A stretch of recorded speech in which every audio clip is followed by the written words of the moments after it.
Welcome back to my channel Puja Das official. আমি আছি পূজা, তোমাদের সাথে নতুন একটি ভিডিওতে। তো বলো সবাই কেমন আছো? আশা করছি ভালো আছো, আমিও খুব ভালো আছি।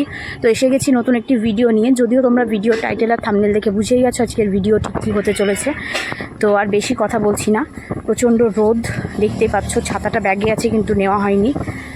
তো চলো ভিডিওর সাথে থাকো, শুরু থেকে শেষ পর্যন্ত সবটা জানতে পারবে, কোথায় যাচ্ছি এবং কী করব ইত্যাদি ইত্যাদি। তো চলো পরে কথা হচ্ছে। তো বাড়ি থেকে বেরিয়ে পড়লাম, পেয়ে গেছি টেকারে উঠে গেছি। সব থেকে বড় কথা হচ্ছে যেতে যেতে খুব টেনশন হচ্ছিল যে টাইমলি ওখানে পৌঁছতে পারবো কি না, সেটাই ভাবছিলাম। তারপর দেখলাম যে না, আমি যে টাইমে বেরিয়েছি তাতে আমার টাইমলি পৌঁছে যাওয়ার কথা। তো যেমন কথা তেমন কাজ, আমি টাইমলি পৌঁছে গেছিলাম। যেতে যেতে টেকারে ভাবছিলাম যে কখন পৌঁছে যাব, কারণ আমার একটুও ভালো লাগে না টেকারে জার্নি করতে, আমার জাস্ট বিরক্ত লাগে। কিন্তু কিছু করার নেই, টাইমে পৌঁছানোটা বড় কথা, কিসে যাচ্ছি সেটা ম্যাটার করে না, এটা হচ্ছে ব্যাপার। তো আমি ফাইনালি পৌঁছে গিয়েছি এবং আমি যেখানে যাচ্ছি বা যাদের বাড়ি যাচ্ছি তাদের বাড়ির রাস্তায় আমি চলে এসেছি। তো এটা হচ্ছে তাদের বাড়ির রাস্তা। তোমরা হয়তো রাস্তাটা দেখে অনেকে বুঝতে পারছো আমি ফাইনালি কার বাড়িতে এসেছি। হ্যাঁ, ঠিকই ধরেছো, গিয়েছিলাম হচ্ছে পপসদার বাড়িতে। সবথেকে বড় কথা, এটা হচ্ছে 2024 জুলাইতে করা ভিডিওটা, জুলাই মাসে। ঠিক 2023 আমি জুলাই মাসে একটা কাজের জন্য দাদার বাড়ি গিয়েছিলাম। আবার ওই একই মাসে 1 বছর পর এসেছি। এটা আমার কাছে একটা খুব কোইন্সিডেন্ট মনে হয়েছে, ভালোই লেগেছিল। একটু দেখে নিলাম। আর দাদার বাড়িতে এসে সব থেকে মোস্ট পপুলার যেটা আমার মনে হয় সেটা হচ্ছে মিরর সেলফি বা মিরর ভিডিও, যাই বলো না কেন। তো সেটা আমি একটুখানি নিয়েছি। আমার তো আর আইফোন নেই, যাই হোক যেটা আছে সেটা নিয়ে আমি খুশি। তারপরে শাড়িটা ড্রাপিং করে এখানে মোটামুটি টাচ আপ দিতে শুরু করে দিয়েছে পপসদা। পাশে ছিল মনোজ ভাই ভীষণ হেল্প করেছে। কাজটা ছিল মেনলি অঙ্কিত ভাইয়ের।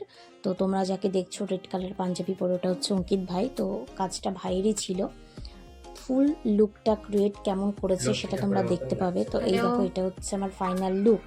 তো কেমন লাগছে অবশ্যই জানিও। যারা আমার ফটো ভিডিও দেখেছে তারা প্রত্যেকে বলেছে আমাকে লাগছিল রিয়েল ব্রাইডের মতো। তো তোমাদের কেমন লাগলো অবশ্যই কমেন্টে জানাবে। সব থেকে বড় কথা হচ্ছে কি বলতো, মানে কাজটা করে আমার নিজের এত ভালো লেগেছে না। হতে পারে আমি প্রফেশনাল নই, বাট আমি চেষ্টা করেছি আমার 100%টা দিয়ে কাজটা করার, এটা হচ্ছে বড় কথা। আর এখানে চলছিল কিছু টেক নিচ্ছিল দাদার টেক নেওয়া হয়ে গেলে তারপরে আমি একটা লাইভ করেছিলাম। তো সেই লাইভটা তোমরা অনেকে ফেসবুক থেকে দেখেছো, এটা হচ্ছে বিষয়। তো আমি যেহেতু প্রফেশনাল নই, তাই আমি যতটুকু জানি বা আমার দ্বারা যতটা সম্ভব হয়েছে আমি ততটা করার চেষ্টা করেছি। তোমাদের কেমন লাগছে বলবে, সাজানোটা কেমন হয়েছে। আমার তো ভালোই লেগেছে। আমি প্রত্যেকটা কাজকে ভীষণ রেসপেক্ট করি, আমার খুব ভালো লাগে। তার কারণ হচ্ছে একটা সাজানোর পিছনে না অনেকটা হার্ডওয়ার্কিং থাকে। তো যারা একবারের জন্য হলেও কারোর কাছে সেজেছো বা কারোর মডেল হয়েছো, তারা কিন্তু এই বিষয়গুলো খুব ভালো মতন জানবে। তো সেই ক্ষেত্রে সেই দিক থেকে ভাবতে গেলে সত্যি অনেকটা টাইম নেওয়ার পরে, অনেকটা হার্ডওয়ার্কিং করার পরে একটা সুন্দর লুকস ক্রিয়েট হয়, এটা কিন্তু মানতেই হবে। তো দাদা আমাকে বলছিল, ইনস্ট্রাকশন দিচ্ছিল, তুই এভাবে তাকাবি। তো আমি সেটাই করার চেষ্টা করছিলাম। আবারও বলছি আমি প্রফেশনাল নই, তাই প্লিজ আমার কেউ এইগুলো তো অন্ততপক্ষে ভুল ত্রুটি মার্জনা করে দিও। এখানে ভুল প্লিজ কেউ ধরো না, কারণ আমি আবারও বলছি আমি যেহেতু প্রফেশনাল নই। এবার সেক্ষেত্রে অঙ্কিত ভাইয়ের হয়তো মনে হয়েছে আমার উপর একটা লুকস ক্রিয়েট করা যেতে পারে, তাই ও আমার সাথে কন্ট্যাক্ট করেছিল।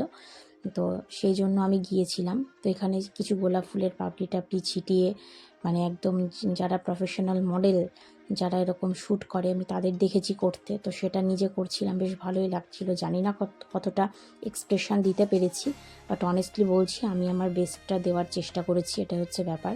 আর দাদা এখানে খুব মনোযোগ সহকারে টেকগুলো নিচ্ছে।